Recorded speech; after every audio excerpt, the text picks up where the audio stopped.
完成了袖子，往下进行连接与安装。先将绣片的左右按照行与行连接的方法进行连接，之后再将袖身最后与前后片对应安装。这里安装时，将袖身居中位置与肩部连接位置对应，然后在两侧分别找几个点，用胶扣做固定，方便连接。这里采用针与行连接的方法，挑袖子收针处与前后片每行侧边大致对应的位置进行缝合，最后再挑前后片身体剩余区域进行连接，一直连接到下摆边缘。这里身体连接采用行与行连接的方法，与绣片处相同，则往下按顺序分别演示一下行与行连接的方法以及针与行连接的方法。大家可以先学习，之后再根据实际情况操作。请看演示。下面学习行与行的连接，我们通常也是用无缝缝合的方法，缝合时挑边缘两针的横向度线。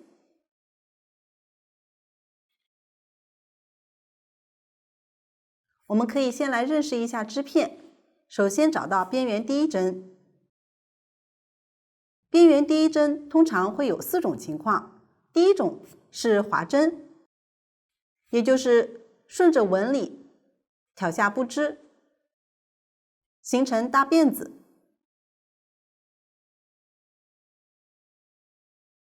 第二种也是滑针，只是滑针编织时和下方纹理相反，形成这样的结。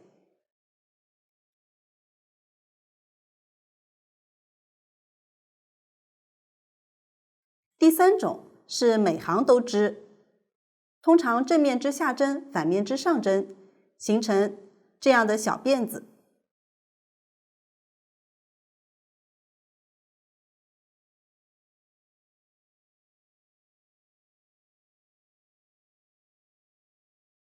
第四种也是每行都织，通常正面和反面都织下针，形成搓衣板针。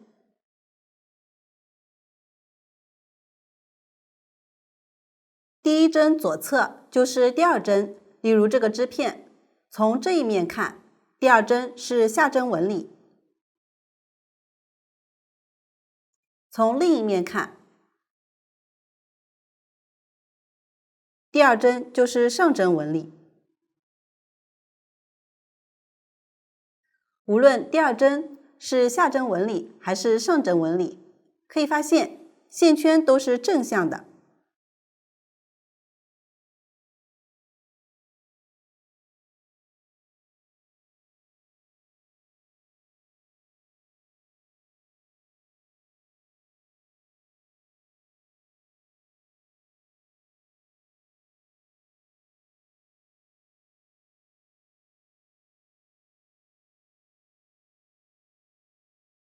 这样倒着的线圈，下方的横线就是两针之间的横向度线。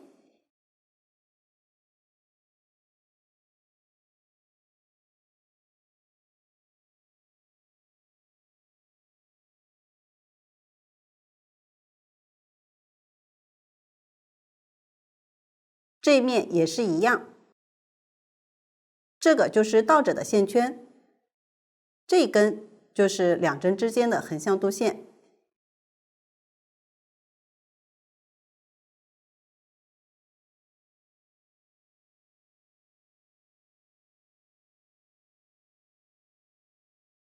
边缘织搓衣板针也是一样，这个就是第二针，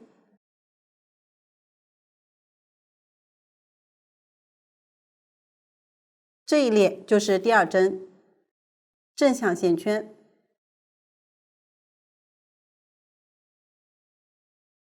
这两针之间倒着的线圈，这样的一根线，就是两针之间的横向度线。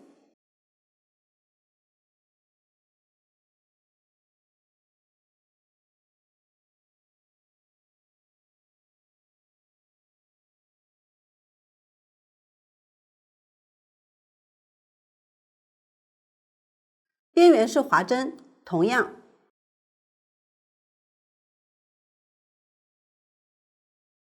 这两针之间也是有一根根横向度线。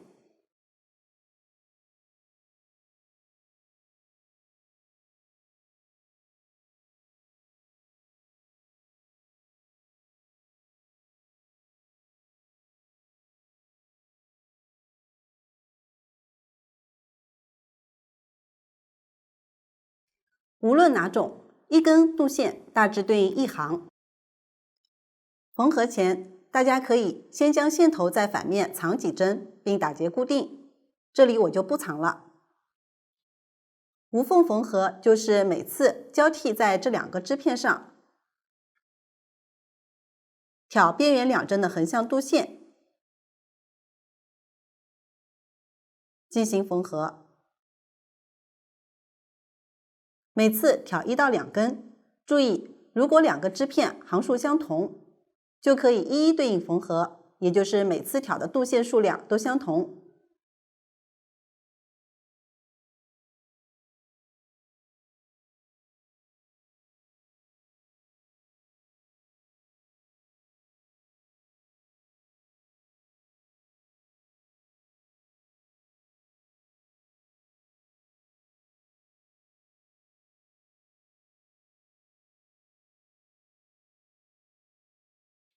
都是从上一次的出针位置入针，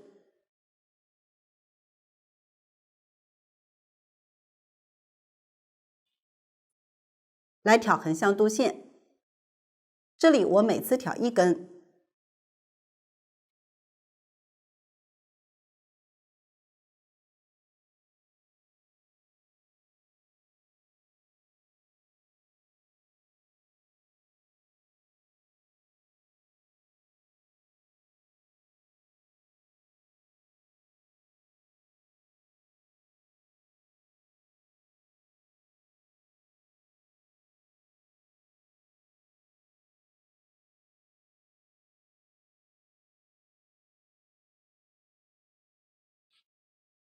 缝几针后稍微拉紧即可。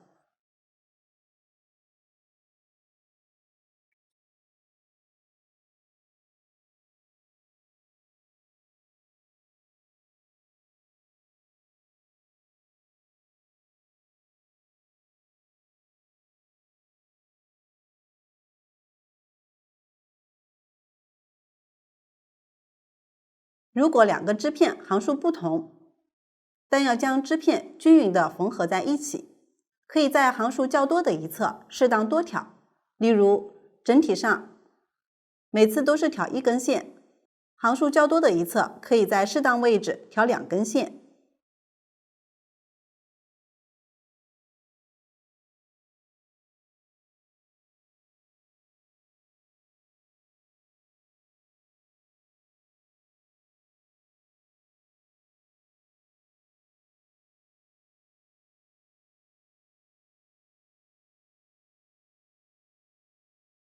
这两个织片行数相同，我继续缝完。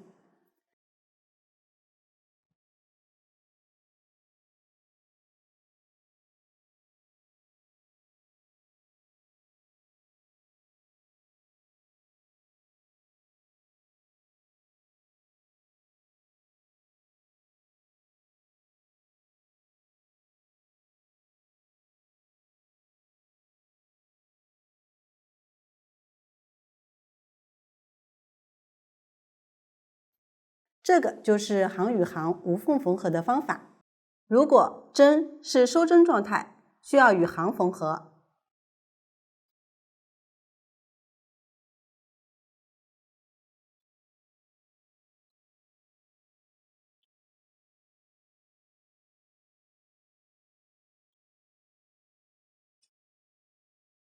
针这一侧就挑8字，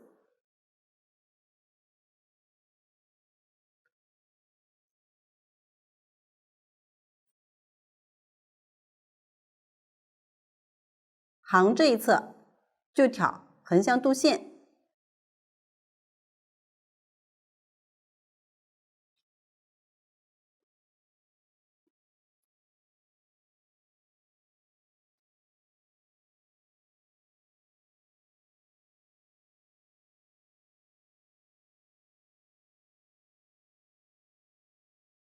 并且如果行数多于针数，就根据情况在适当位置同时挑2根横向度线。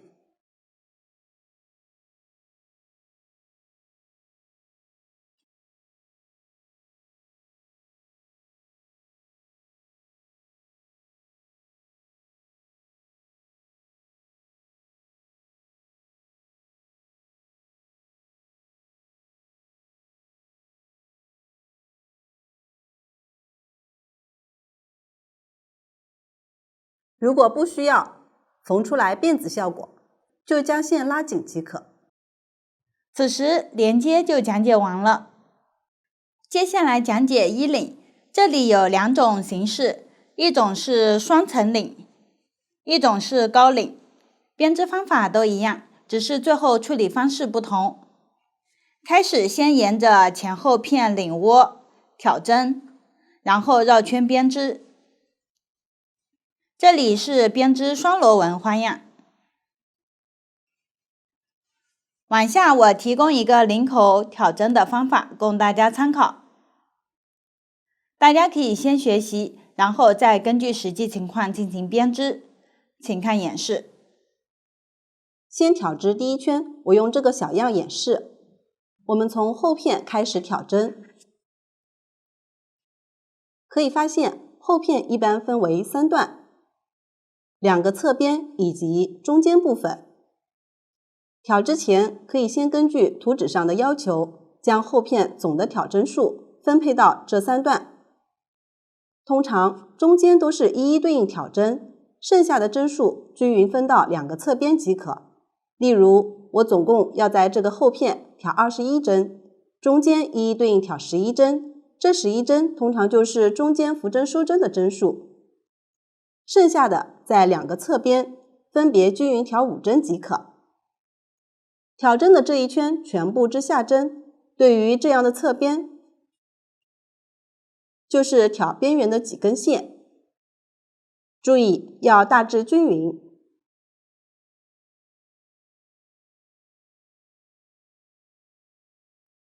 这里我用不同颜色的线演示，方便观看。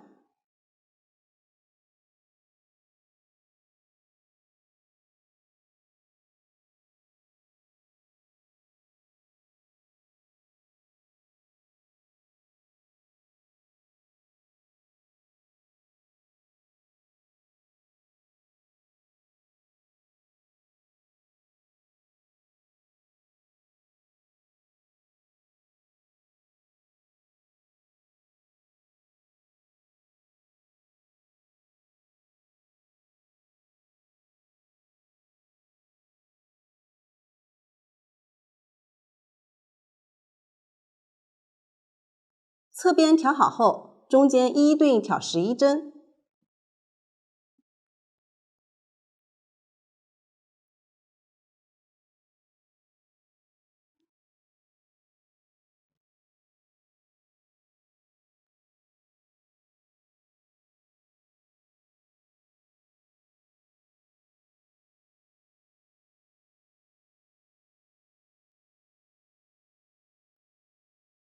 完成后，这个侧边继续均匀挑5针。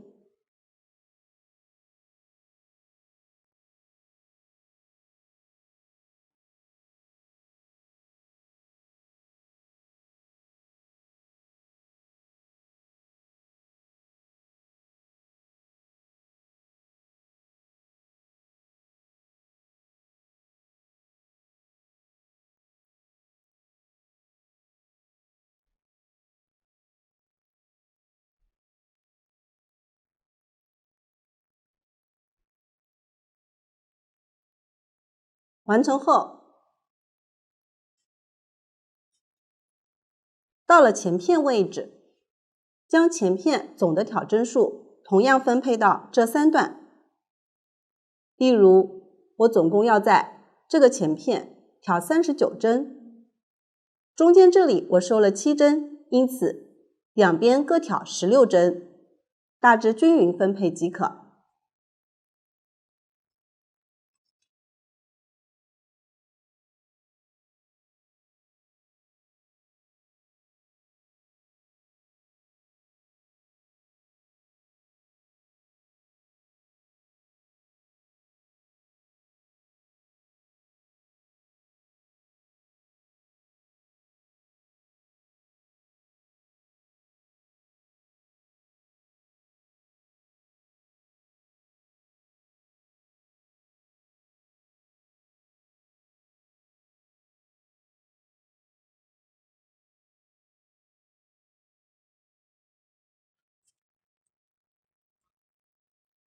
全部调好后，核对针数，然后将它们均匀分配到3根棒针上。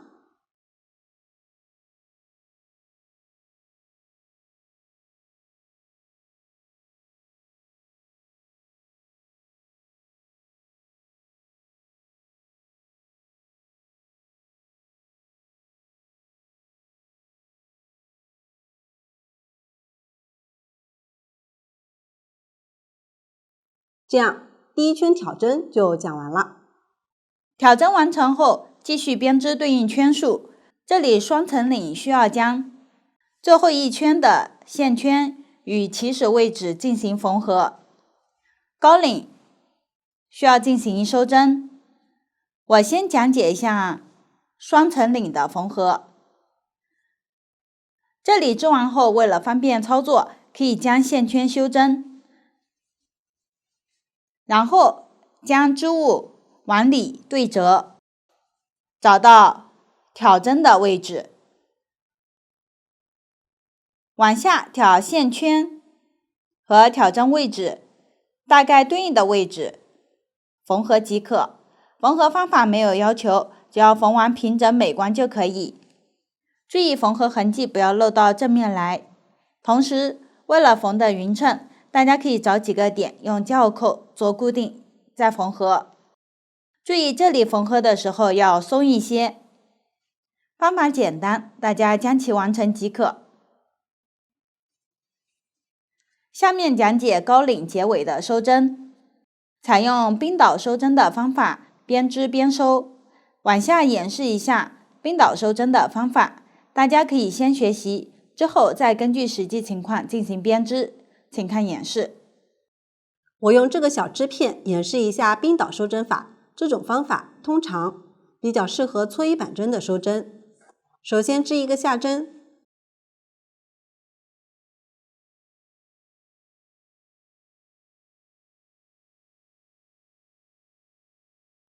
然后将这个线圈平移到左针上，也就是从左往右转移。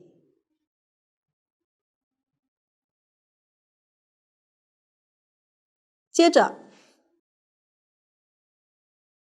从右往左穿入第一个线圈，再从左往右穿入第二个线圈。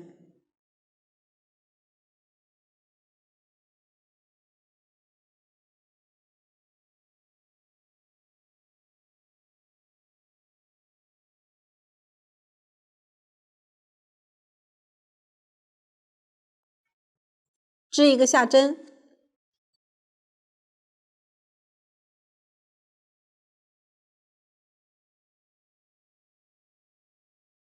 放开这2个线圈，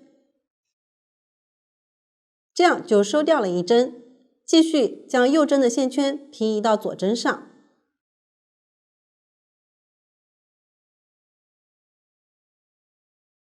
然后从里面挑第2个线圈，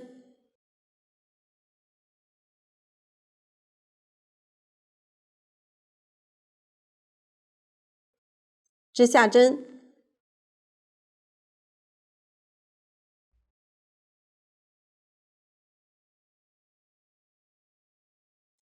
这样就又收了一针。按照这样的方法继续收针。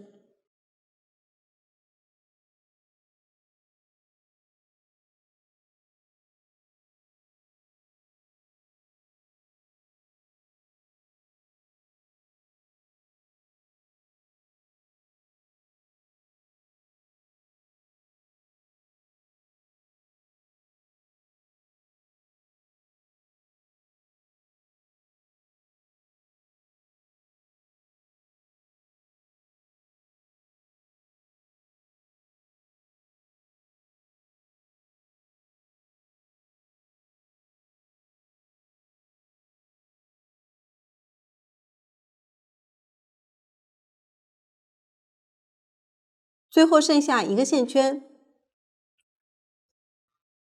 预留15厘米左右的线头剪断，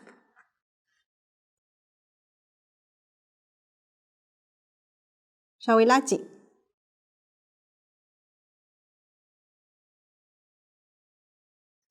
线头顺着织物的纹理，在反面藏一下。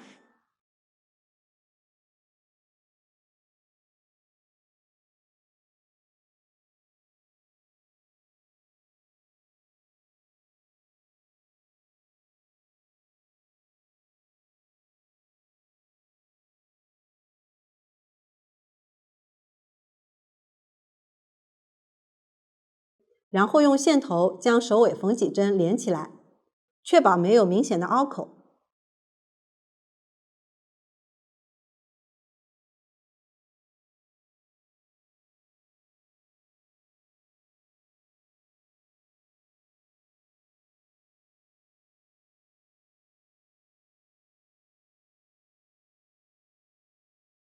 最后将线头藏一下。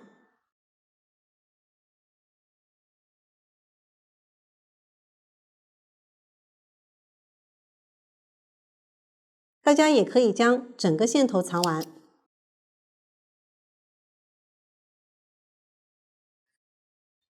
这个就是冰岛收针的方法。此时衣领的编织就讲解完了。接下来制作装饰，都是位于前片花样的两侧。为了方便讲解，我分别称为左侧装饰和右侧装饰。同样，这里的左右是以实际穿着时的左右来区分。先讲解左侧装饰，都是使用钩针钩织而成，由花朵、叶子、花苞、果实、花枝组成，其中果实是在衣服对应位置直接钩织，其余都是先分别钩织，完成后缝合到衣服对应位置。先来钩织花朵，采用锁针起针，然后沿着起针来回往返钩织，钩完卷成花朵造型。用到的针法有锁针、长针、中长针、短针和拧拔针，请看我演示。首先锁针起针，这里起针前要预留30厘米的线，后面用于缝合。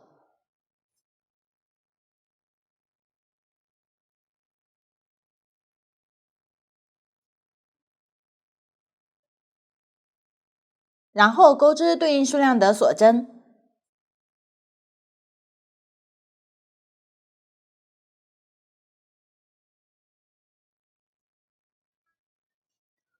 完成后起针就完成了。接着钩第一行，先理3针锁针起立，接着钩3针锁针间隔，往下调，此时又往左数的第7个锁针位置。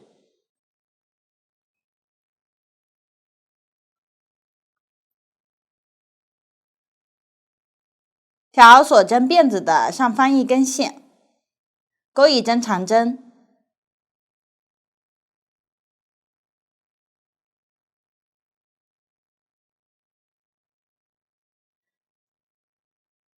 接着往左跳过3个锁针，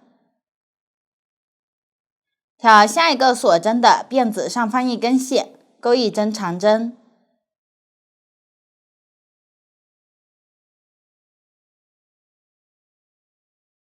，3针锁针，同一个位置再钩一针长针，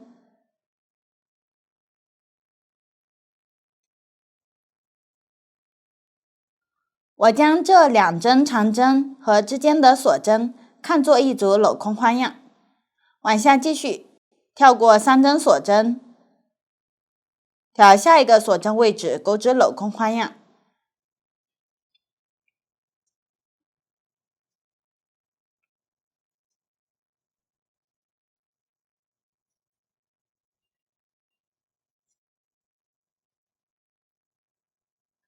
往后都是跳过3针，钩一个镂空花样，按照这样的方法继续钩织。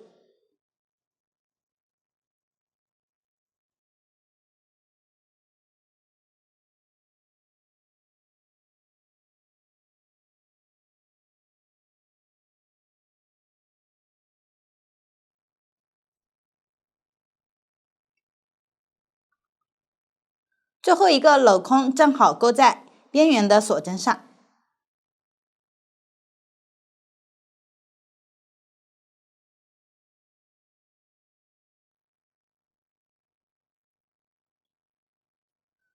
完成后，此时第一行就钩好了，接着钩第二行。先立一针锁针起立，翻转织物，往下调镂空花样的锁针洞眼，钩织一针中长针，6针长针，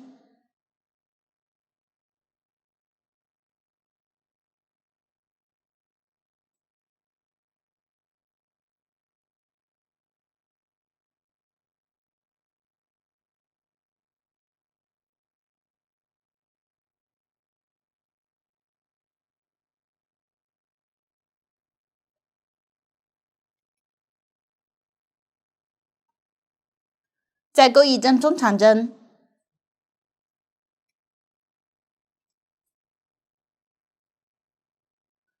我将一个洞眼钩织的针法看作一个花瓣，往下挑相邻镂空花样之间的缝隙，钩织一针短针，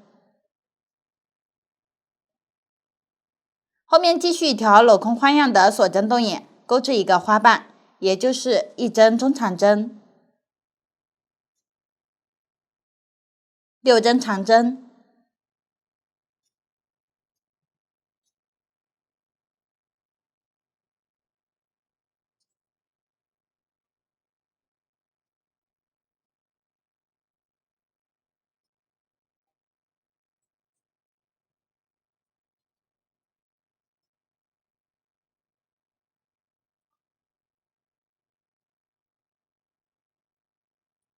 一针中长针，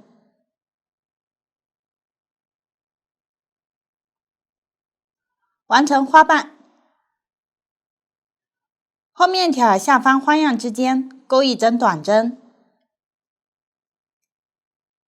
往后都是交替钩织花瓣和短针，花瓣都是在镂空花样的锁针洞眼处入针，短针在花样之间的缝隙入针，继续钩织。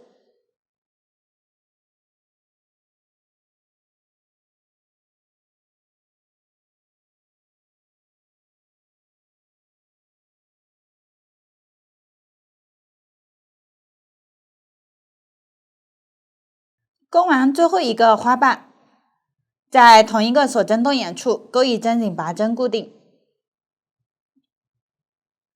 完成后断线，先钩一针锁针，拉大线圈，预留一点线头，断线，拉紧，线头藏到织物里面。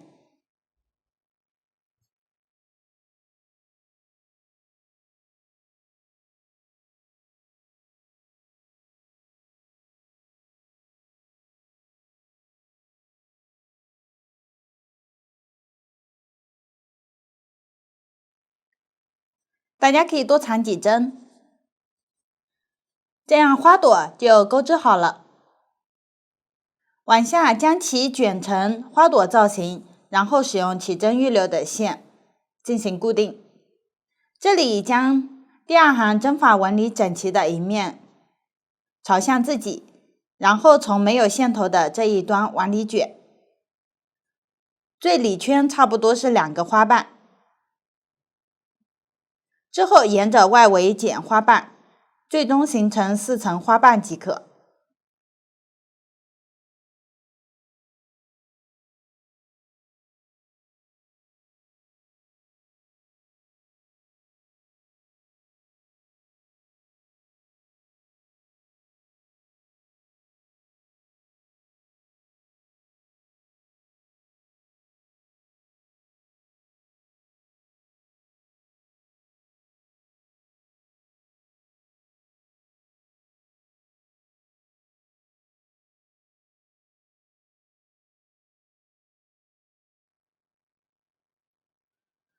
然后使用起针预留的线调底部缝几针固定。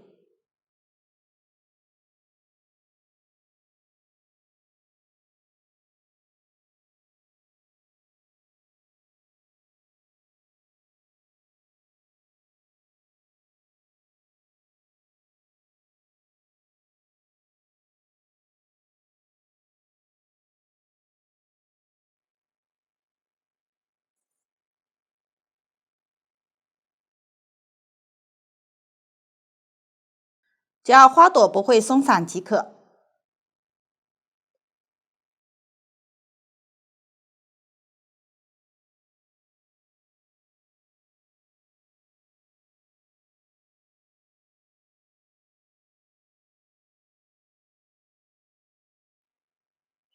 完成后将其先放置一旁，这样一个花朵就制作好了。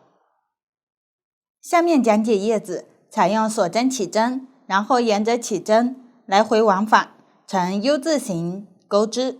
没有用到新针法，请看我演示。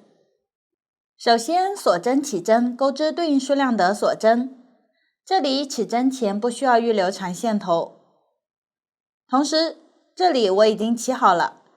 接着钩第一行，先立针锁针起立，然后调此时右往左数的第二个锁针位置，挑辫子上方一根线，钩一针短针，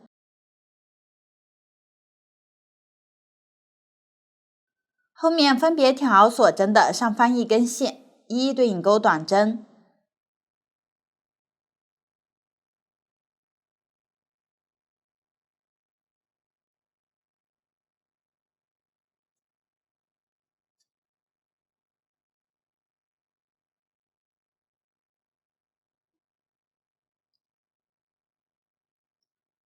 钩完最后一个锁针位置，往下钩3针锁针过渡。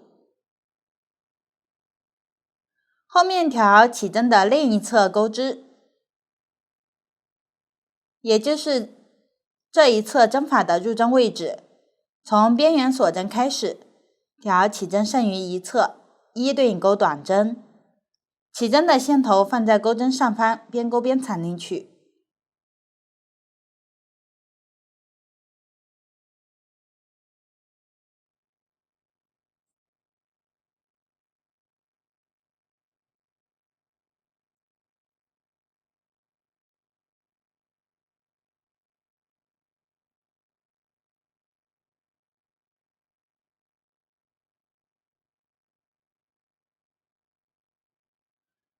最后一个锁针位置不钩织，也就是第一个短针的位置。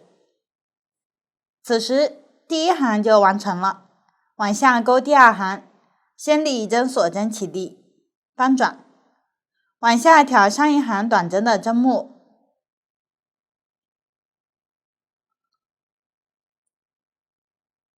调此时靠近自己的半针，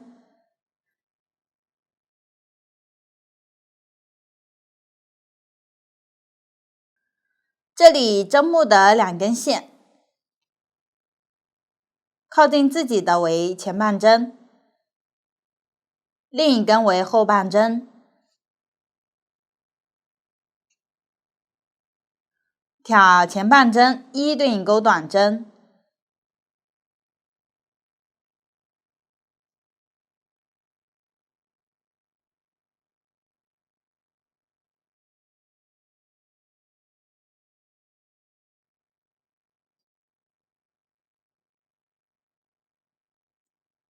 到了锁针位置，往下调锁针动眼，钩一针短针，3针锁针，再钩一针短针，后面继续调针目的前半针，一对应钩短针，最后一针位置不钩。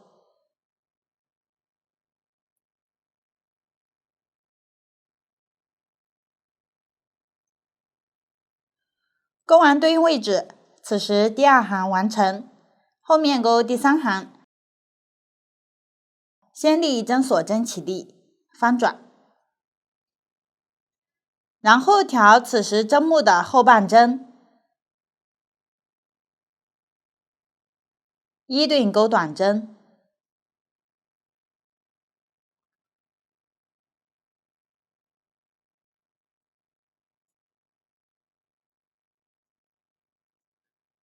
遇到锁针动眼，调动眼钩一针短针，三针锁针，一针短针，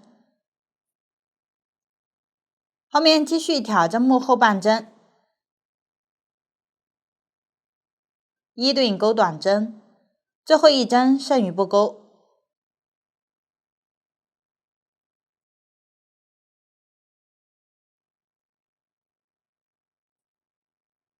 钩完对应位置，此时第3行完成，后面第4行方法与第2行相同，先立起立针翻转，然后调此时针目的前半针，一对应钩短针，锁针动眼对应钩织短针和3针锁针，大家直接参考图纸钩织即可，注意最后一针留着不钩。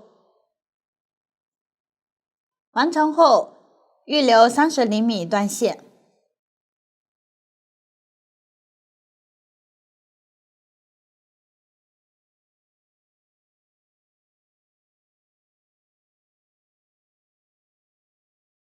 此时一片叶子就钩织好了，大家按照同样的方法将对应数量的叶子钩织完成。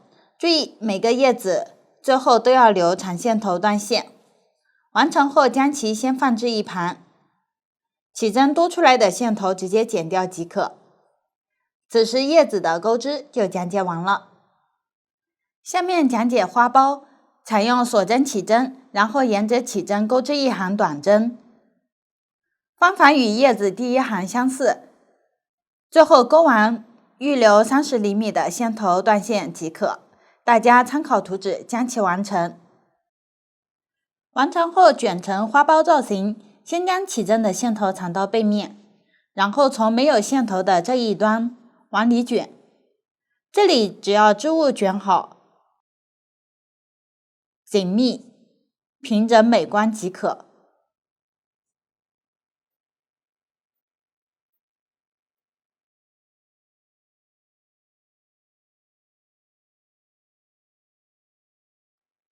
然后使用预留的线调底端缝几针固定。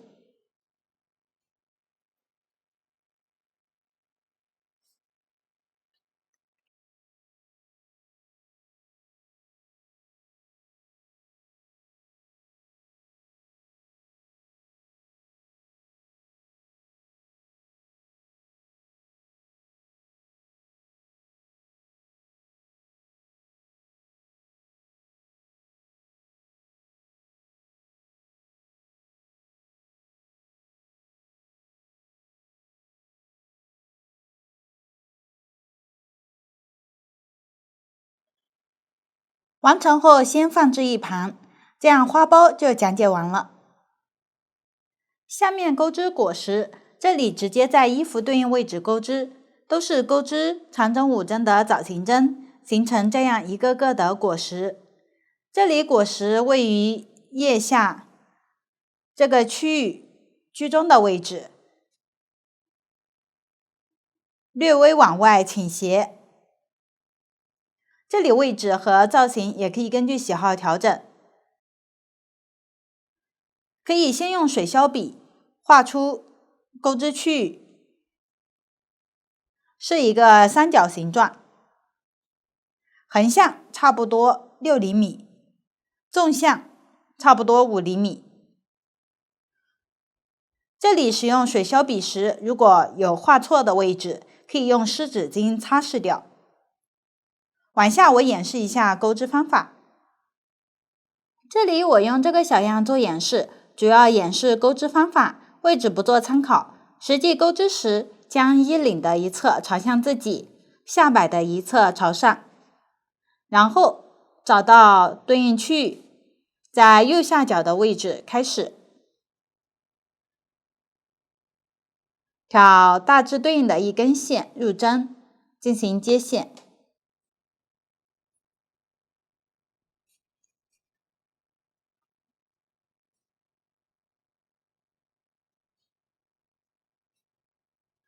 然后立3针锁针起立。同一个位置钩织4个长针的未完成针。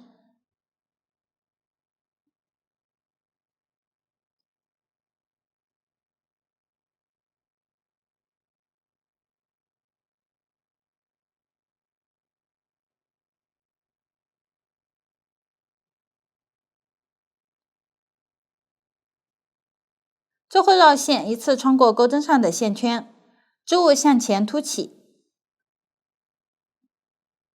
完成长针5针的枣形针。由于这里有起立针，钩法比较特殊，这是特殊枣形针。往下挑织物上方大致对应的位置，钩一针紧拔针固定。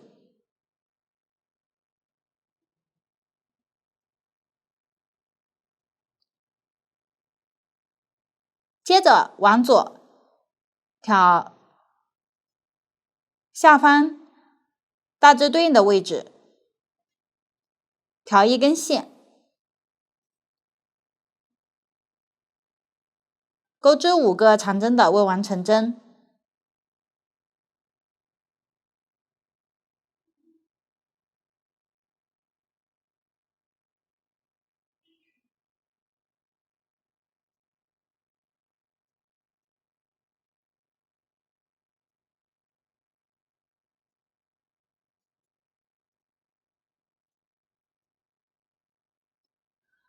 最后将织物向前凸起，然后绕线，依次穿过钩针上的线圈，完成枣形针。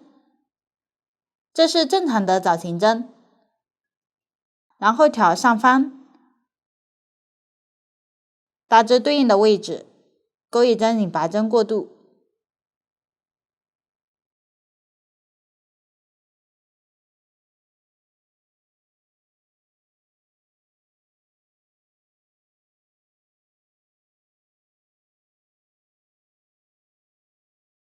往下继续按照这个枣形针的钩法钩织4个枣形针，每个枣形针钩完都要挑上方大致对应的位置，钩紧拔针固定。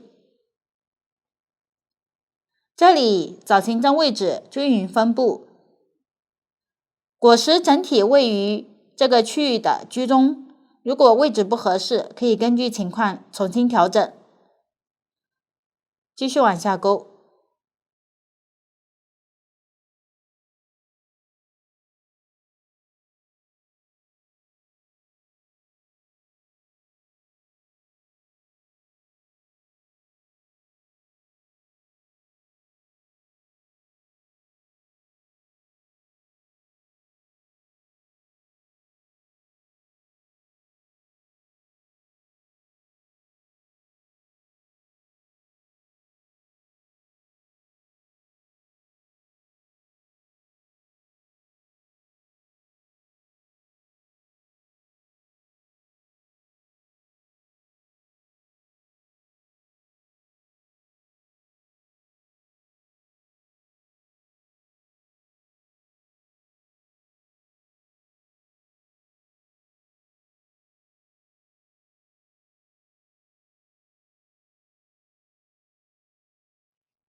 钩完最后一个枣形针，挑大致对应的位置，钩紧拔针固定。大家钩完看一下，这一行共有6个枣形针，最后进行断线。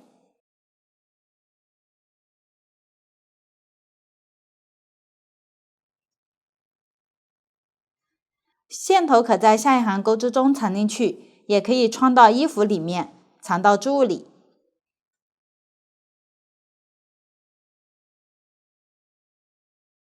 往下钩第2行果实，在第1行开始2个枣形针之间，挑紧拔针的辫子，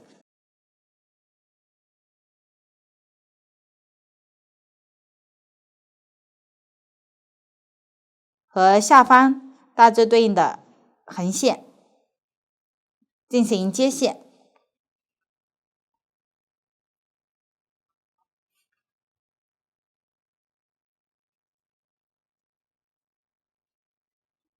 然后钩织特殊藻形针，先立3针锁针起立，同一个位置钩织4个长针的未完成针，此时可以藏线。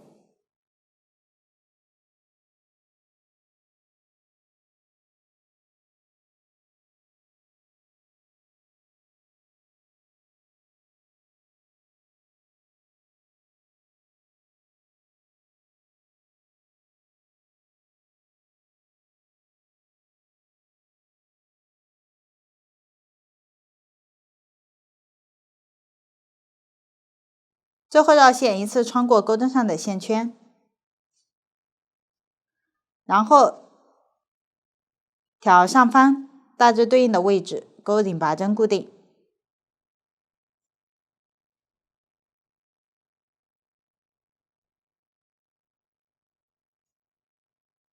后面继续挑藻形针之间的拧拔针位置，挑辫子与织物大致对应的横线，入针钩织藻形针，每钩完藻形针都要钩一针拧拔针固定，继续往下钩织。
钩完最后一个藻形针，大家看一下，这一行有5个藻形针，然后挑上方对应位置，钩拧拔针固定，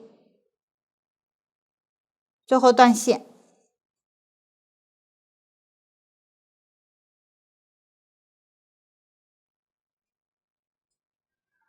此时第2行果实完成，后面按照同样的方法钩织4行果实，往后都是在上一行藻形针之间拧拔针的位置挑拧拔针辫子和后方织物对应的小横线入针。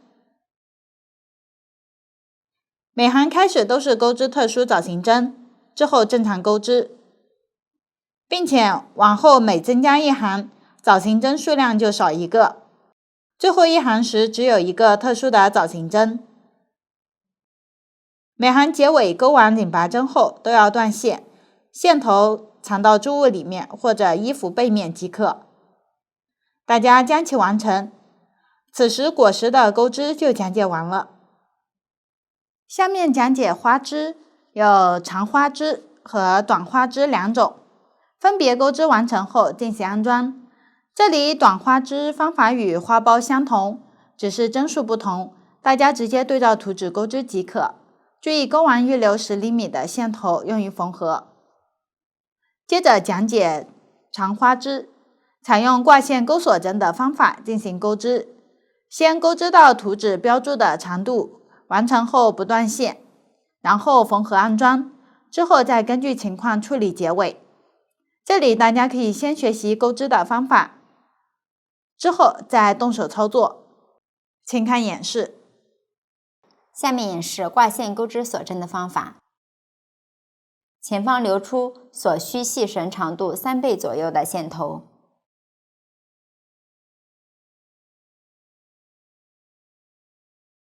左手挂线，留出的线头在下方，先打一个结，然后将流线从前往后挂在钩针上，钩针绕线，将线从挂的线和线圈中勾出。第一针完成，将下方线头从前往后挂在钩针上，继续钩织，钩针绕线，将线勾出，重复挂线钩织。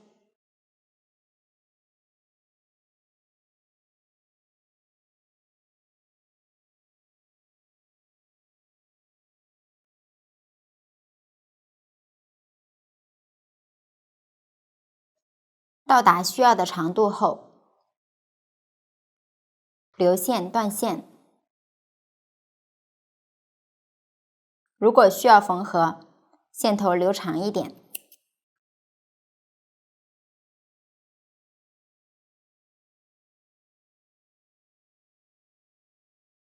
这种方法也可以编织出双色的细绳，左手同时挂2根线，分别为线1和线2，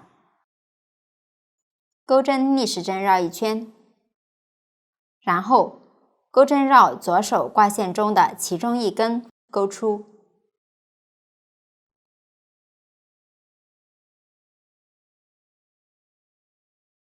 拉紧起针的结，整理一下线头，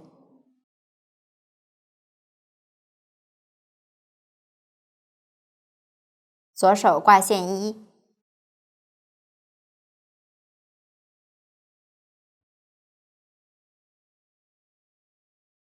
将线2从前往后挂在钩针上，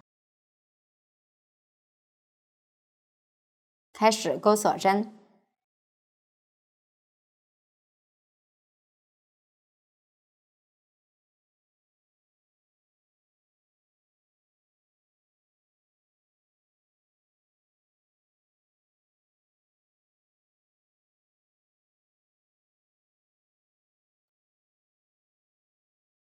需要的长度完成后断线。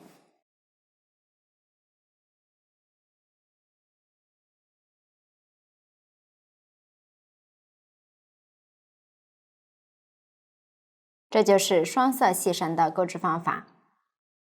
这里钩完后不断线，可以用铰扣将最后的线圈固定，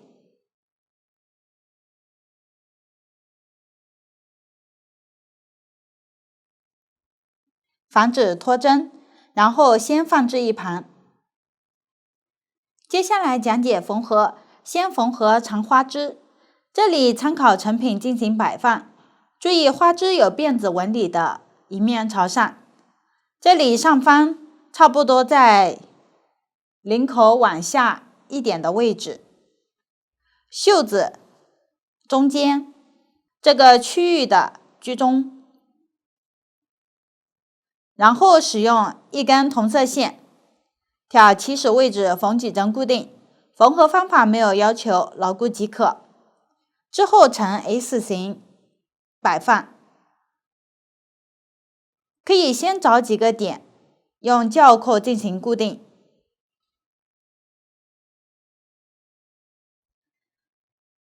遇到了果实的位置，在其上方按照8字形弯出几个小圈，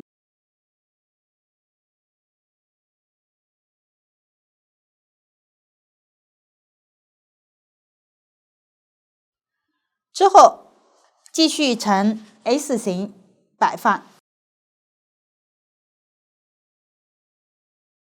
这里结尾差不多在下摆往上一点的位置，如果花枝不够，可以继续按之前的方法进行钩织，如果过长，将线拆到合适的位置即可。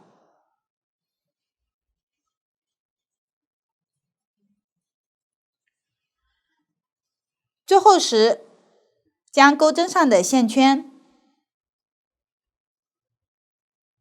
拉大，然后预留一点线头剪断即可，然后将两侧的线头打死结固定，线头藏到织物里面就可以。大家将其完成。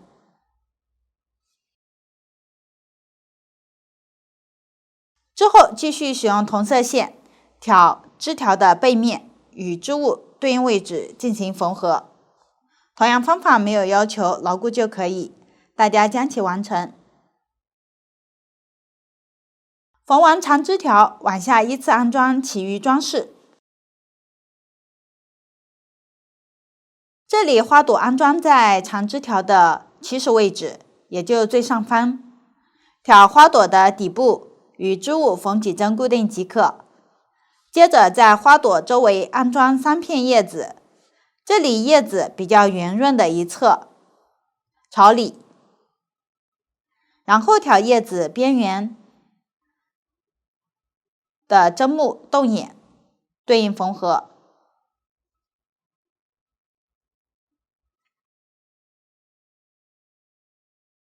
花苞安装在花朵与果实之间，在花枝的里侧缝合，同样挑底部缝几针固定即可。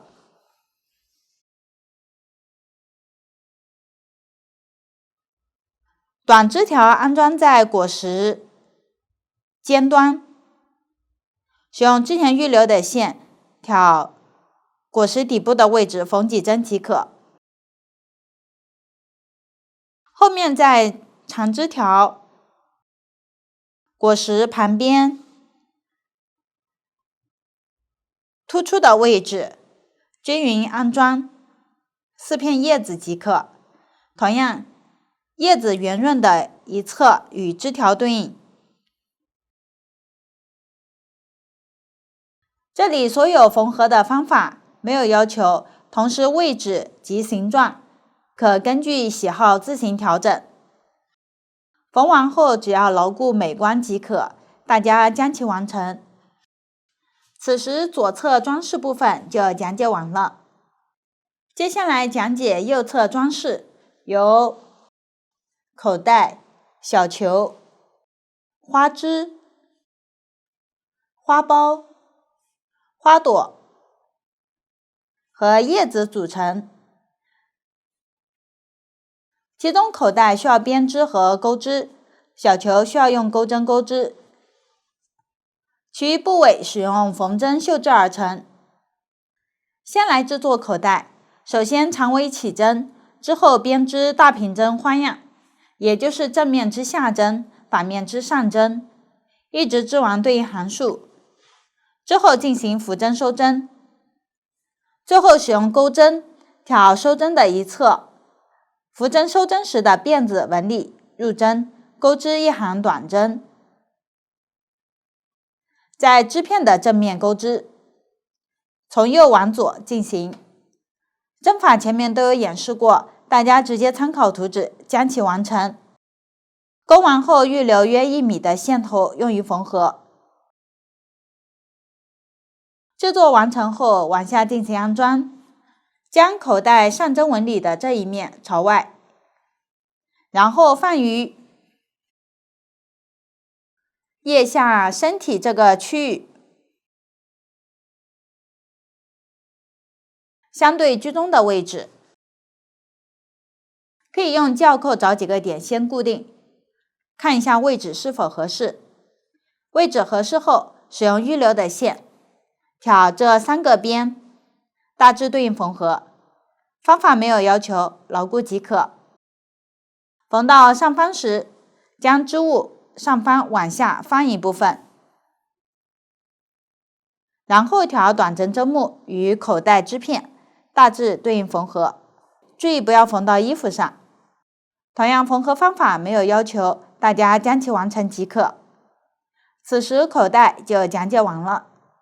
下面来制作小球，采用环形起针、逆时针环状向外绕圈钩织。用到的新针法有短针加针、短针减针，请看我演示。先拿起对应的线，然后环形起针，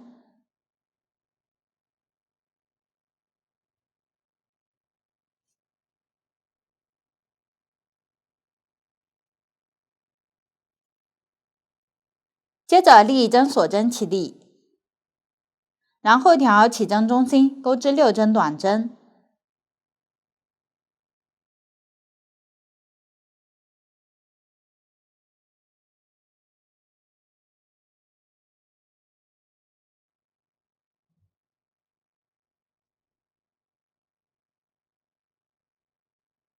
完成后收一下起针的线圈。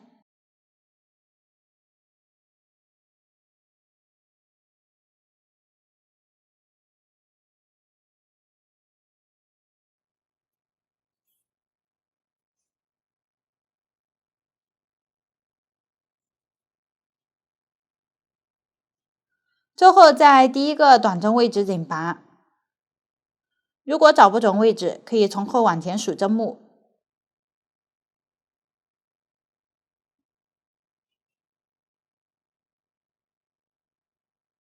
拉紧。第一圈完成，继续钩第二圈。先立针锁针起立，然后挑第一针短针位置钩短针加针，也就是一个位置钩2针短针。钩的过程中注意藏起针的线头。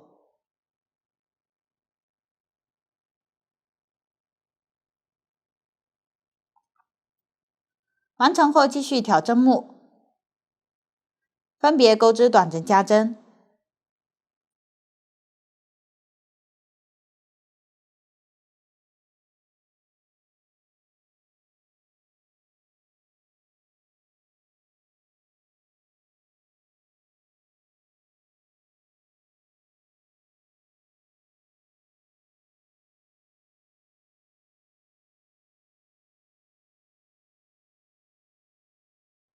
最后在第一针短针上挑针目引拔，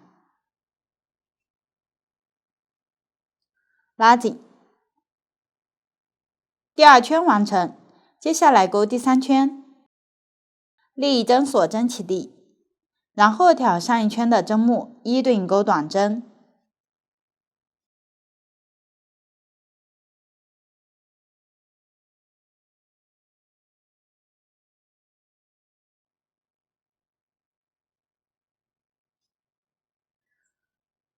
引拔前注意织物纹理整齐的一面朝外，有起针线头的一面在里侧。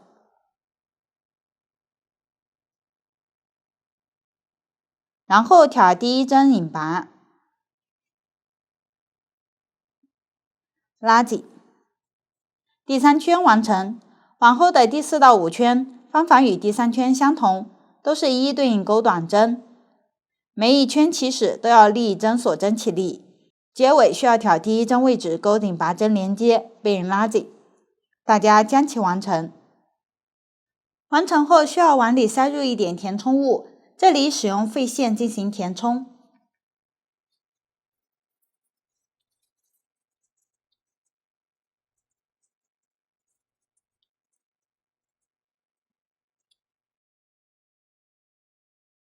接着钩织第6圈，先立针锁针起立，然后对应钩一针短针，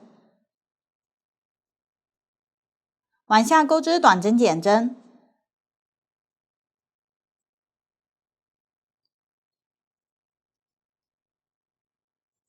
接着钩一针短针，后面继续钩短针减针，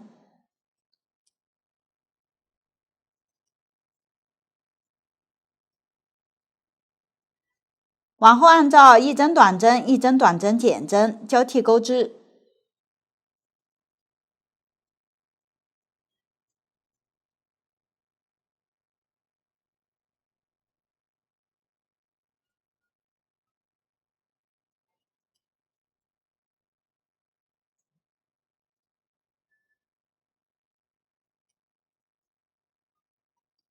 然后与第一针短针引拔，拉紧。第6圈完成，往下钩第7圈，先立针锁针起立，对应钩一针短针，相邻继续钩一针短针，后面钩一针短针减针，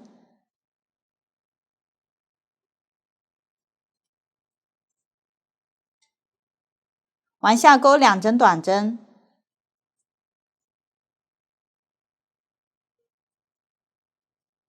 然后钩一针短针减针，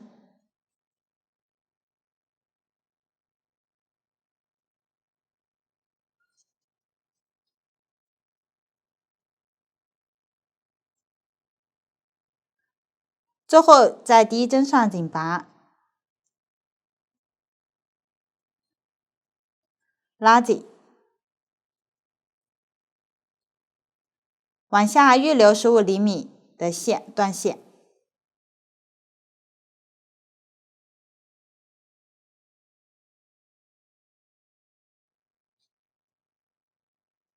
此时第7圈完成，最后进行收口，将线穿入缝针。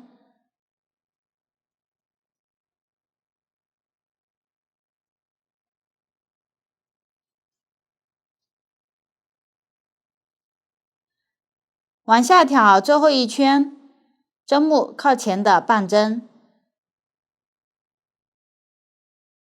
依次入针。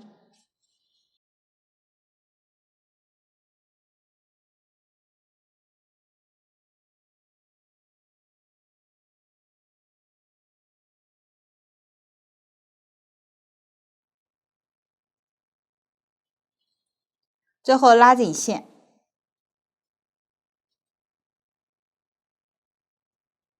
挑旁边，固定1到2针。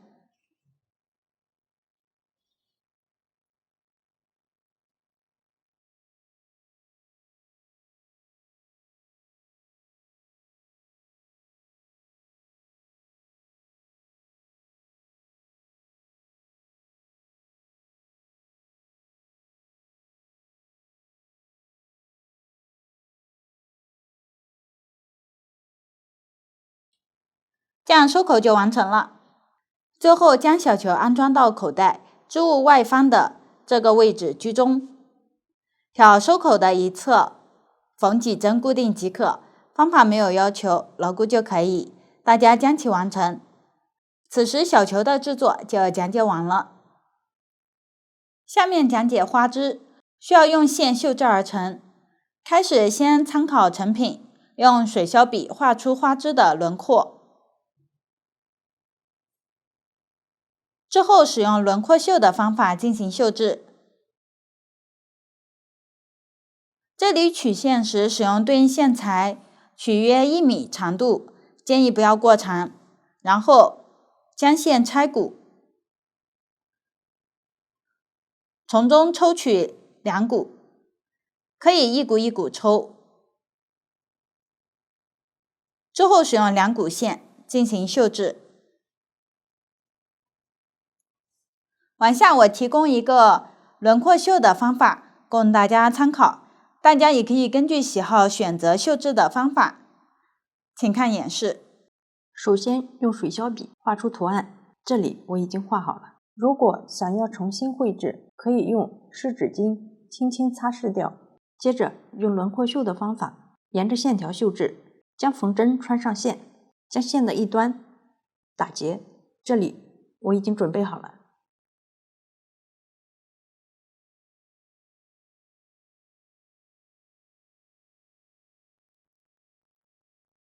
正面出针，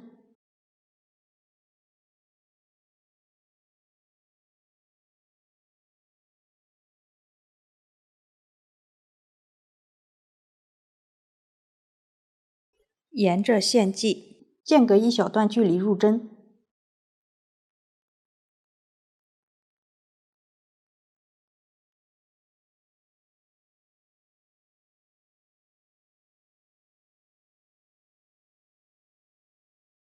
返回1点出针，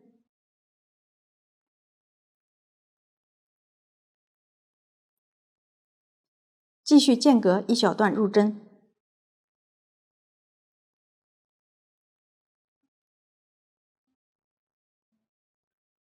返回1点出针，注意，线始终在针的上方。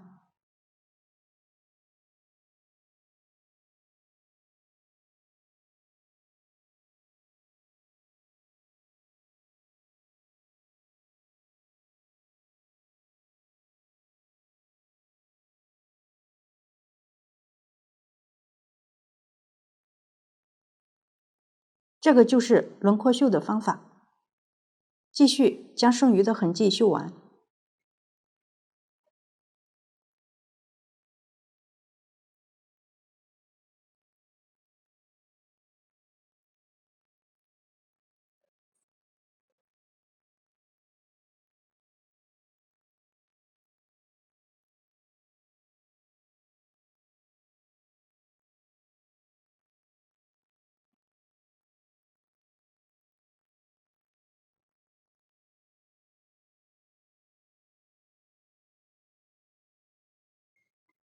这就是花茎完成后的效果。这样花枝的绣制就讲解完了。下面绣制花朵有两种大小，大花朵是使用一整根线进行绣制，位于花枝下方交叉点斜下方的位置。小花朵是将线抽出两股进行绣制，位于花枝上方交叉点的左右及上方。这里花朵都是由一个个小花瓣堆积而成，一个花朵大约有7到8层花瓣。这里花瓣的大小从里往外逐渐增大，同时大小是由绣制时绕线圈数决定。这里中心花瓣是绕线5圈，之后每增加1层就增加1圈，同时花瓣交错排布。往下我提供一个绣制花瓣的方法供大家参考，大家可以先学习，之后再根据实际情况进行操作。同时这里一个花朵只用一种颜色绣制，花朵的颜色和位置可参考成品，也可以根据喜好调整。注意，视频主要演示的是绣制的方法，花瓣的大小大家参考前面的讲解，也可以根据喜好调整。请看演示。剪取1米左右对应配色线，抽出1股，穿入缝针。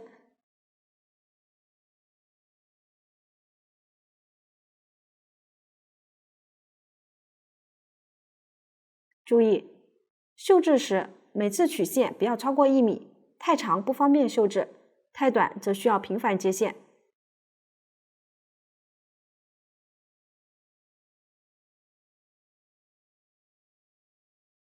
首先在反面固定好线头，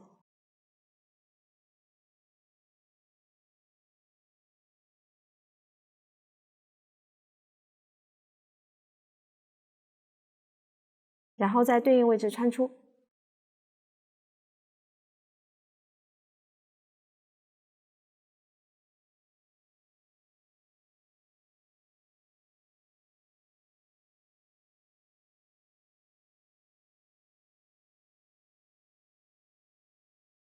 然后间隔大约0.5厘米，穿入缝针，从线头位置穿出，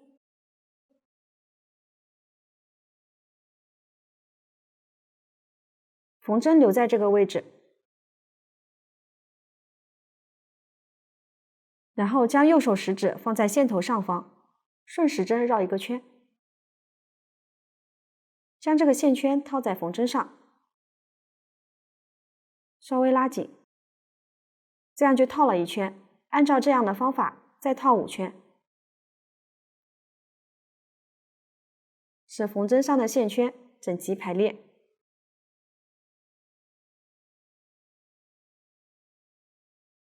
注意，这里一定不能拉太紧，否则会不太美观。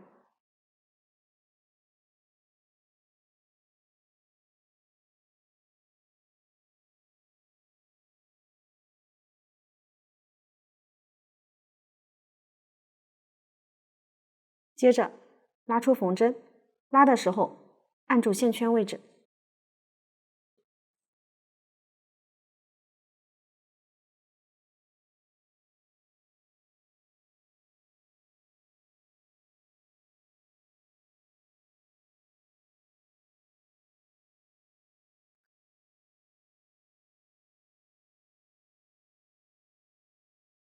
稍微拉紧，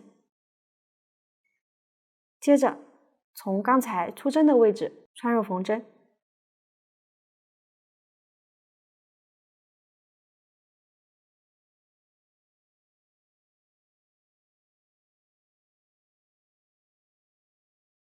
拉紧，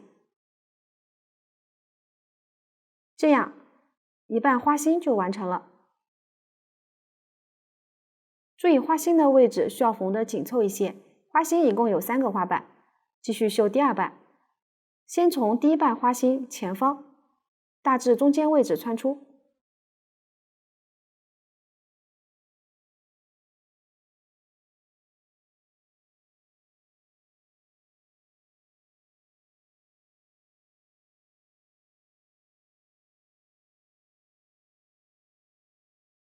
稍微拉紧，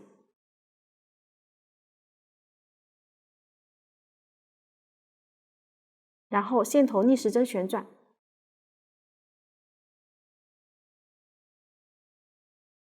距离0.5厘米左右穿入缝针，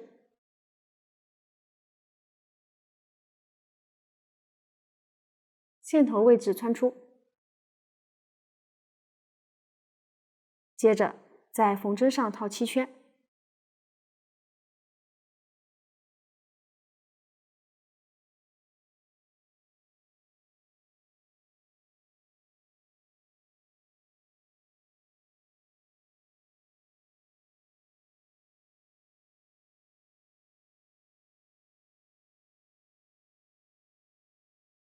拉出缝针，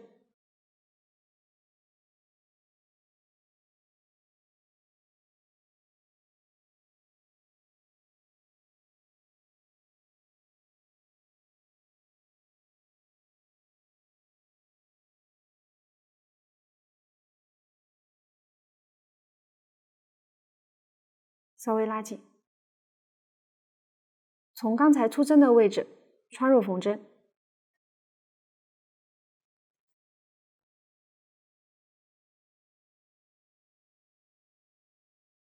第2瓣花心就绣好了。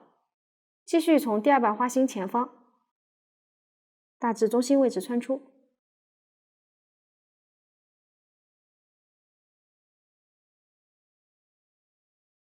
按照相同的方法绣好第3瓣花心。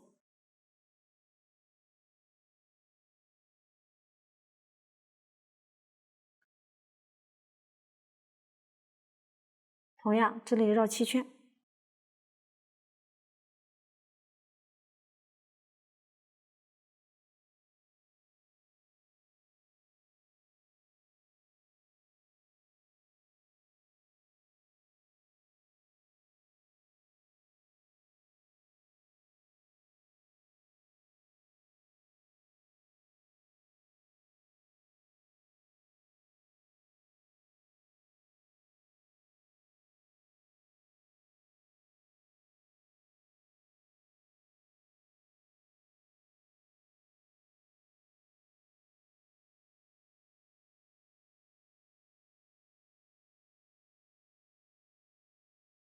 这样花心就绣好了。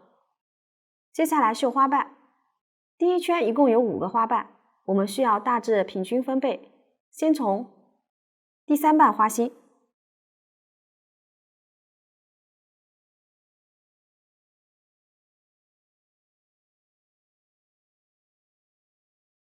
前方大约中心位置穿出，稍微拉紧，然后后方0.5厘米左右距离穿入，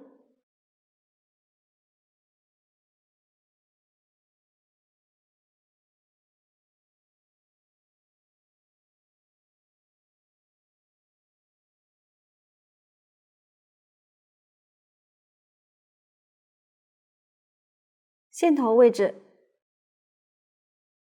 穿出，然后在缝针上套8圈。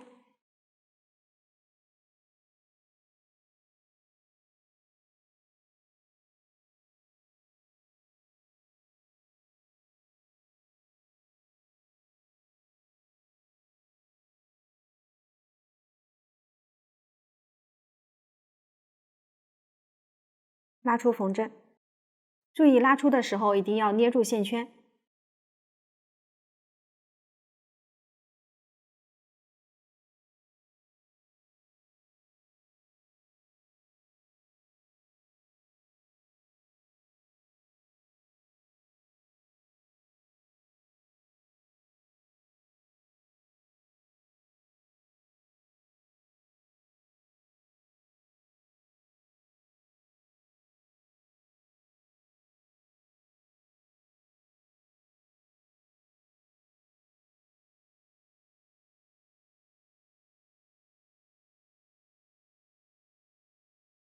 注意调整一下花瓣的形状，向外展开。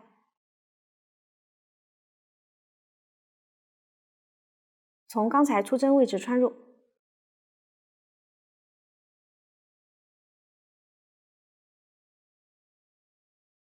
一个花瓣就绣好了，往下按照这样的方法围绕着花心，大致均匀的绣完剩余4个花瓣。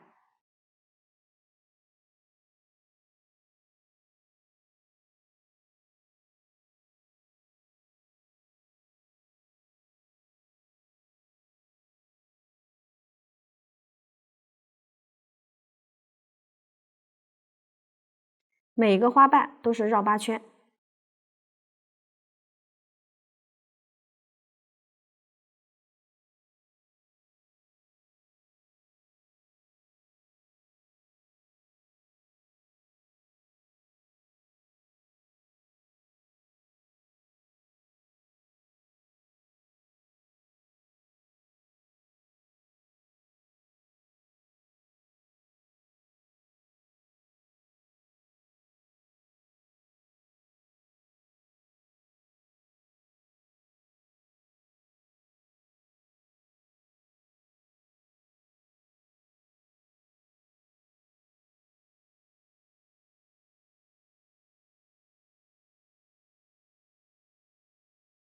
这样第1圈花瓣就绣好了。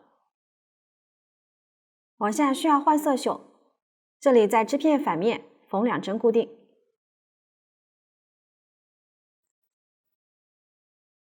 收一下线头。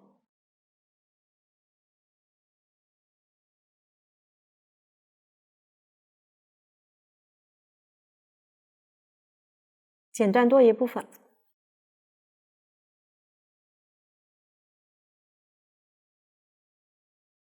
此时花朵就讲解完了。下面讲解花苞，位于花枝的顶端。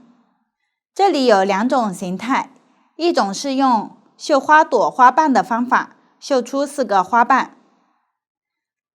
里侧的2个分别是绕线9圈和绕线11圈，外侧2个分别绕线13圈和绕线15圈。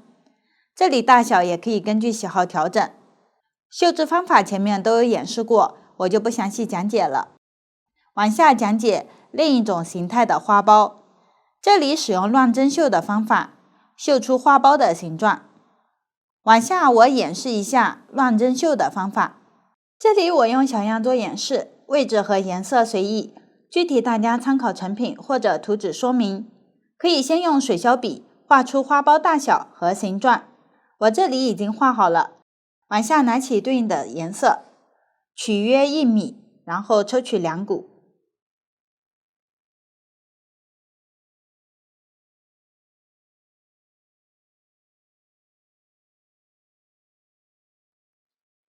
将线穿入缝针，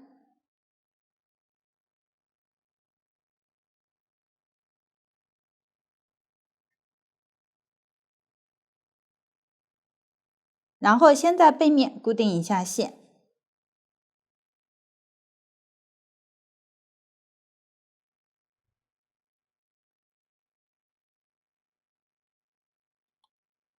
将线穿到正面对应位置。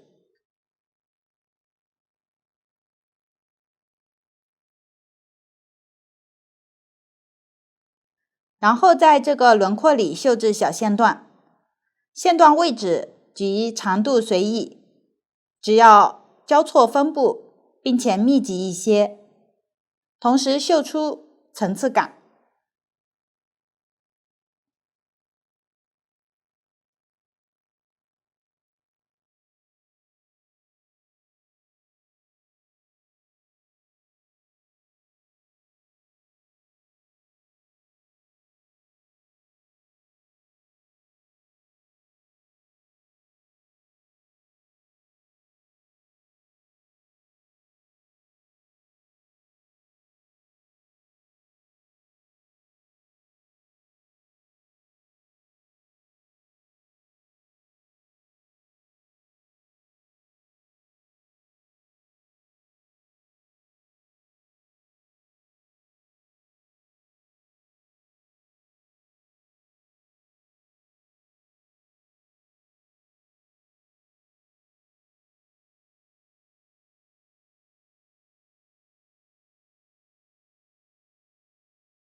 按照这样的方法将这个区域填满。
完成后，将线藏到背面，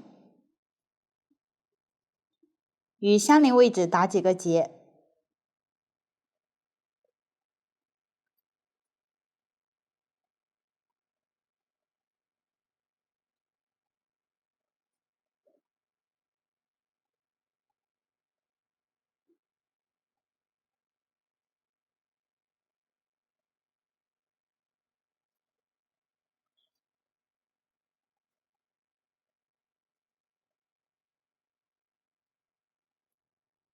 起始的线头同样藏到织物里面就可以。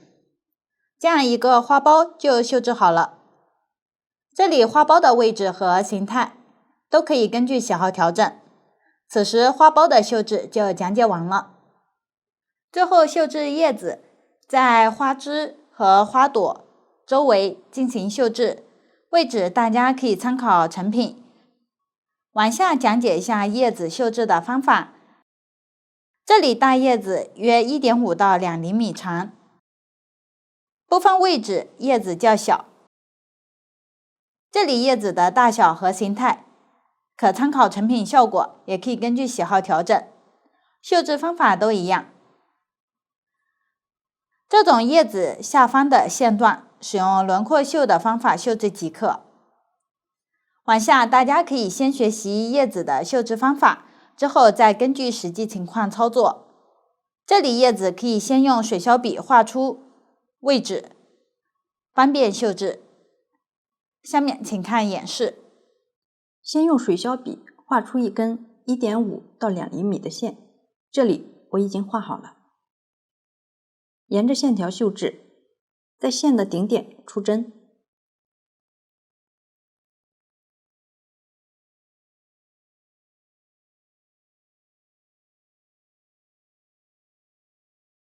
向下一点入针，再从顶点侧边出针，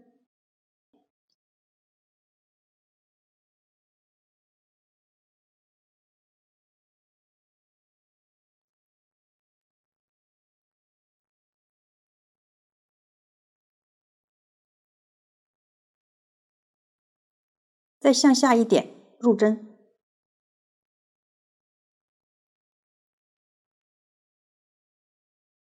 从顶点的另一侧出针，两侧绣制的点对称。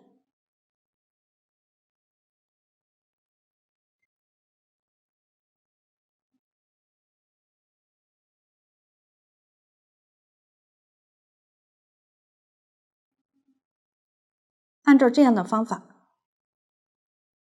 沿着这条线绣完剩余的部分。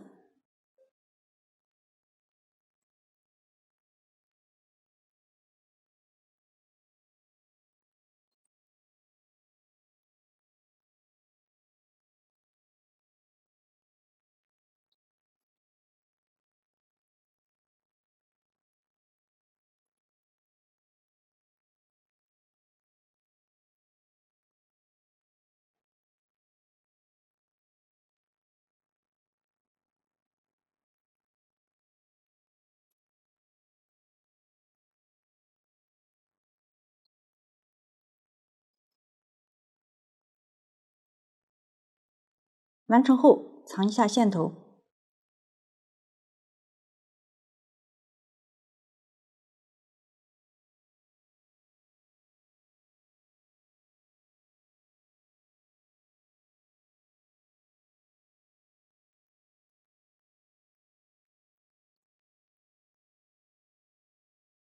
断线。